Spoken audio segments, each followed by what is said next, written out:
Este es el primero de una serie de vídeos que voy a hacer contestando a preguntas frecuentes sobre inversión, sobre finanzas personales e incluso un poquito de fiscalidad. Puedes dejarme tus preguntas en los comentarios del vídeo y las seleccionaré para una futura edición. La primera pregunta es: ¿cuánto dinero necesito para empezar a invertir de forma seria? Está claro que a mayor cantidad invertida, mayores van a ser las ganancias. Pero hoy en día hay una ventaja fundamental que no existía antes, y es que puedes empezar a invertir desde cantidades ridículas, desde 10 euros. ¿Y qué sentido tiene invertir desde cantidades tan bajas? Pues bueno, que al principio la inversión es confusa, no sabemos muy bien cómo funciona, tenemos que crear nuestra cartera de inversión, ver la operativa, familiarizarnos de cuánto tardan las operaciones y cómo funcionan las plataformas de inversión. Así que empezar, aunque sea con una cantidad simbólica, te va a ayudar mucho, como digo, a familiarizarte, a que eso de la inversión ya no sea algo tan lejano y que puedas perderle el miedo. Es verdad que luego hay fondos de inversión que tienen unos ciertos mínimos de inversión, es decir, pues inversión a partir de 2.500 euros, por ejemplo.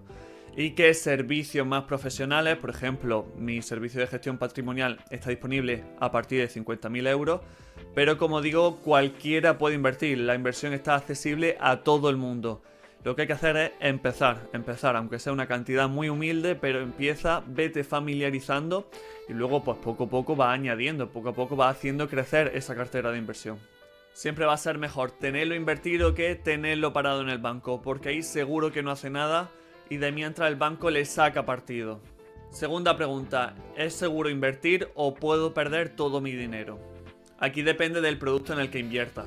Por ejemplo, si inviertes todo tu dinero en una sola acción de una empresa y esa empresa quiebra, sí que podrías perder todo tu dinero. En cambio, si tienes una cartera diversificada con diferentes fondos de inversión, que pueden ser por ejemplo de renta variable, de acciones de empresas, pero ahora esos fondos de inversión contienen miles de empresas. Entonces todas esas empresas no quiebran a la vez, puede que quiebre una puntualmente, aunque el fondo de inversión ya debería haberla sacado antes de que quiebre, ya se tiene que dar cuenta de esas cosas y ajustarla acorde. Es decir, en los fondos de inversión el riesgo no va referido a que quiebre y se vaya todo a cero, sino el riesgo va asociado con la volatilidad, que la volatilidad es la intensidad de la subida y bajada del valor, la fluctuación del precio. Un fondo es muy arriesgado cuando tiene una volatilidad alta, es decir, cuando tu cartera puede bajar un 40-50% en caso de que haya una crisis económica muy grave.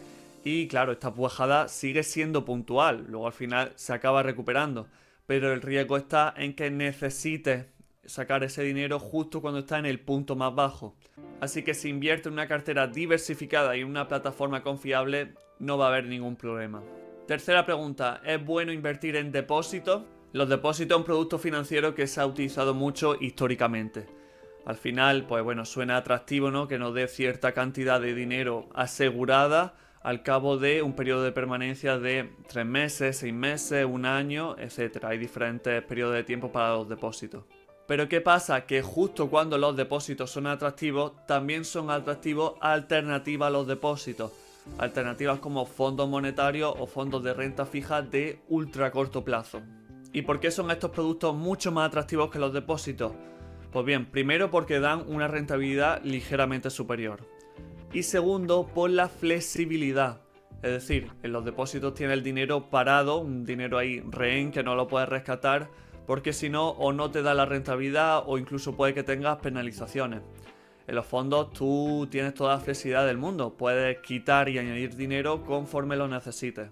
Incluso fiscalmente son más atractivos, ya que los fondos podrías reinvertir este dinero en otro fondo sin pasar por Hacienda, podría hacer un traspaso, mientras que en el depósito te llega ese dinero a la cuenta, paga impuestos en ese momento y luego sí, luego lo puedes reinvertir, pero ya has pasado por Hacienda. Con un fondo monetario o un fondo de renta fija de ultra corto plazo no tienes por qué pasar por Hacienda, puedes invertirlo directamente en un fondo y bueno, te ahorra esa parte de impuestos. Una pregunta que me llega muchísimo: tengo 40, 50, 60 años, ¿es demasiado tarde para invertir? Pues no, nunca es demasiado tarde para invertir. Hasta para una persona de 70 años lo mejor sería invertir, cuidar de ese dinero, siempre adaptado a nuestras circunstancias. Por ejemplo, una persona ya tan mayor pues no invertiría a muy largo plazo, quizás le convendría tener una cartera más conservadora para ir sacando rentabilidad, incluso aunque vaya consumiendo el dinero, pero bueno, de mientras le va sacando una rentabilidad y así puede consumir más. Nunca es demasiado tarde para cuidar tu dinero e invertir. Mi banco me ha ofrecido unos fondos de inversión. ¿Cómo sé si son buenos, si son malos? ¿Cómo evalúo los productos que me ofrece el del banco? Pues bien, aquí voy a ser bastante directo. No son buenos productos. Ningún fondo de inversión que te ofrezca el del banco va a ser un buen producto financiero. ¿Por qué? Pues porque la banca tradicional, los fondos que tienen son fondos propios. Es decir, el BBVA te ofrece BBVA, Bolsa, Europa, bla bla bla. El Santander lo mismo, CaixaBank lo mismo, Mediolanum lo mismo. Al final son fondos que tienen altas comisiones y su rendimiento está muy alejado de fondos de inversión de gestoras independientes que sí consiguen grandes resultados a largo plazo. Al final, como me gusta a mí decir siempre, los fondos de los bancos sencillamente no compiten. Son fondos que se venden, que los comercializadores, bueno, es su trabajo, venden a los clientes, lo colocan a los clientes como pueden, pero ningún cliente bien informado va a buscar fondos de los bancos. La diferencia de rentabilidad, de dinero en tu bolsillo, de un fondo tradicional de un banco a un fondo de gestión independiente bien seleccionado es enorme, especialmente a largo plazo. Si invertimos en periodos de 5 años, 10 años, incluso más, las diferencias son astronómicas. Sexta pregunta, ¿quiero invertir de cara a mi jubilación? ¿Me abro un plan de pensiones? Pues no tiene por qué. Hay otros productos financieros que, aunque no lleven ese nombre de pensiones, jubilación, son productos ideales también para la jubilación. Por ejemplo, con una cartera de fondos de inversión puedes construir perfectamente una cartera para el futuro, una cartera para tu jubilación. El plan de pensiones te sale rentable si cuando haces las aportaciones estás con unos ingresos muy altos. Eso quiere decir que estás en un tramo del IRPF muy alto. Te desgrava a tramos del 45%, por ejemplo. Y cuando rescatas, estás en un tramo bajo. Estás cobrando relativamente poco. En teoría, en la jubilación, aunque hay también otros casos. Séptima pregunta, ¿cómo sé si soy un inversor conservador, moderado o más agresivo? Pues bien, esto va a depender de dos factores, el horizonte de la inversión y tu tolerancia al riesgo. El horizonte de inversión va referido a cuándo tienes pensado rescatar, consumir ese dinero. Si te va a comprar una casa dentro de 2-3 años, pues ese horizonte temporal será corto, es decir, tú inviertes pensando en rescatar el dinero dentro de 2 o 3 años. Eso al final lo que hace que tu perfil de inversor sea más conservador. Si por el contrario es una inversión de cara a la jubilación, ahí tu horizonte temporal es larguísimo y sí podría invertir de manera mucho más agresiva. Pero ahora entra en juego también el segundo factor, que es tu tolerancia al riesgo. La tolerancia al riesgo es algo psicológico, que es cómo de tranquilo, cómo dormirías por las noches si de repente tu inversión pues baja. Si baja un 20%, 30%, 40%, ¿cómo te sentirías? ¿Tendrías ganas de venderlo todo? ¿Estarías estresado y no podrías soportarlo? O por el contrario dirías, pues bueno, esto ha venido ahora una recesión económica, estoy ahora mismo en pérdida, pero sé que a largo plazo esto va a crecer, así que bueno, espero a que remonte tranquilamente, pacientemente, sin hacer ningún movimiento. Aquí las personas que sean conscientes de que pues, la inversión tiene esa volatilidad y se lleven bien con la incertidumbre, podrán tener perfiles más agresivos y eso les permitirá también tener una rentabilidad más alta a largo plazo. En cambio, las personas que sean más temerosas, que lleven invirtiendo poco y no tengan mucha experiencia, tenderán a ser más conservadores, tenderán a estar todo el rato más pendientes de las noticias, mirando la cartera cómo se va comportando. Al final esto es algo que pasa sobre todo a inversores nobles y poco a poco se puede ir entrenando. Al final lo más importante es que la inversión te deje dormir bien por las noches, que tengas esa seguridad que tiene una cartera adaptada a tus necesidades. Siguiente pregunta, ¿qué impuestos debo pagar en España por mis inversiones?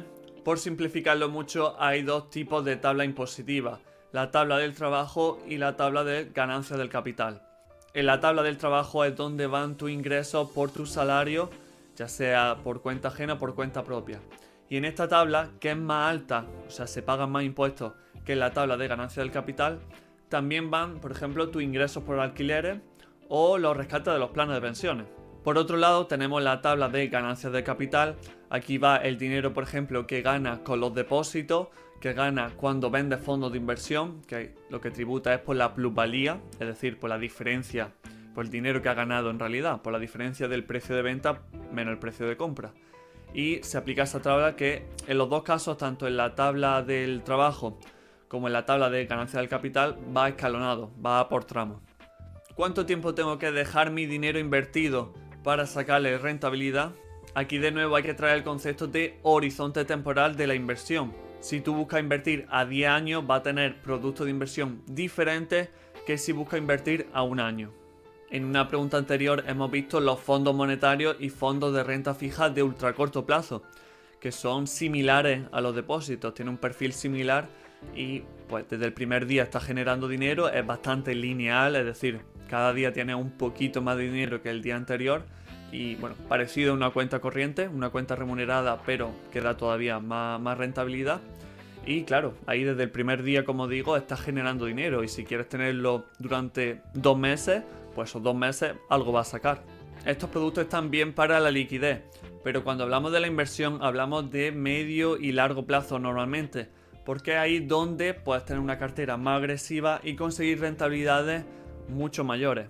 Ahí es donde uno realmente le saca partido de la inversión. Aquí la mentalidad no es invierto ahora y lo saco dentro de 3 años y me lo fundo todo, sino de yo tengo mi patrimonio invertido durante toda mi vida. Luego, por supuesto, voy sacando dinero si lo necesito para algún proyecto, pero la idea es que el dinero esté siempre rentando.